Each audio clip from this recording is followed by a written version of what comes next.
Welcome back to Houston Newsmakers, where I'm joined now by Bennett Greenspan. Now, his may not be a household name, but he has been on the forefront of what now millions of people are interested in. That is genealogy. He is a CEO of Family Tree DNA, a company some 18 years ago, almost 19 years ago, was founded here in Houston, talking about doing DNA testing. It's a fascinating topic. How early did you get involved and get excited about genealogy? Well, I've been a genealogist since I was a boy. When my grandmother died in 1965 and everyone came to the house to offer their condolences, I was the little kid going around asking the relatives, tell me about your parents and grandparents, and I drew my first family tree in February of 1965. And it's been taking off since then, and now the digital age has really brought about some advances for people to really be able to find out about their DNA, and your opinion is that everybody should want to know. Well, I think that ultimately everyone will know. Those of us who are particularly curious are the early adopters.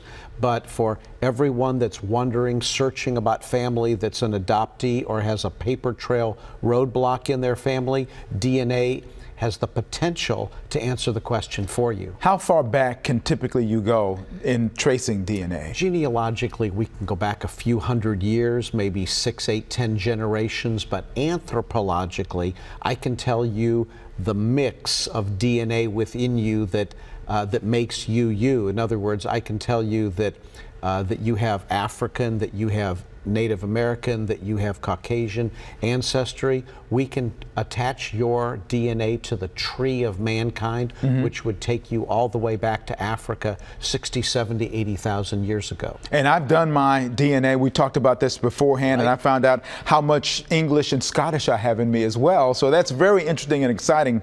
How reliable typically are DNA results these days? There's so many different companies doing Family Tree DNA is yours. There are other companies out there doing it as well. How reliable can you feel about the results that people get? I think the reliability can be broken down into two different ways. If we show you a match, parent, child, aunt, uncle, niece, nephew, half sibling, first cousin, second cousin, third cousin, these are very, very reliable results.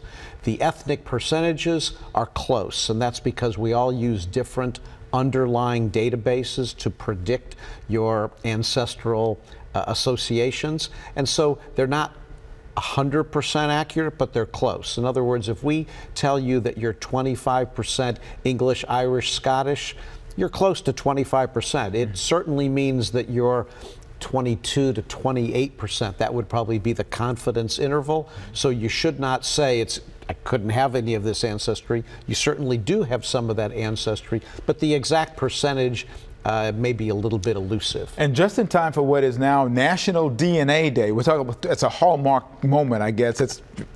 It is what it is, but it's not as expensive as it used to be, is it? Well, no, DNA testing has come down dramatically. If you remember, the first human genome that was sequenced about 12 years ago was $250,000. Someone could buy that same test today for a little over $2,000. That's not what we're selling or talking about. The typical DNA tests that we sell are between $80 and $150. So they're no more than the price of, of your monthly cell phone bill. And this is a gift that will feed you educationally for the rest of your life. Well, I think it's fascinating, and we're going to have a Newsmakers Extra to have a little bit more conversation about this, because it is that fascinating. But thank you for coming in, and we're going to give the information about your company on my Newsmakers page on click2houston.com. I'm an immediate new friend and follower. Don't call the police on me, but I'm going to be with you a lot. I'll look ahead to my special guest next week when Houston Newsmakers continues.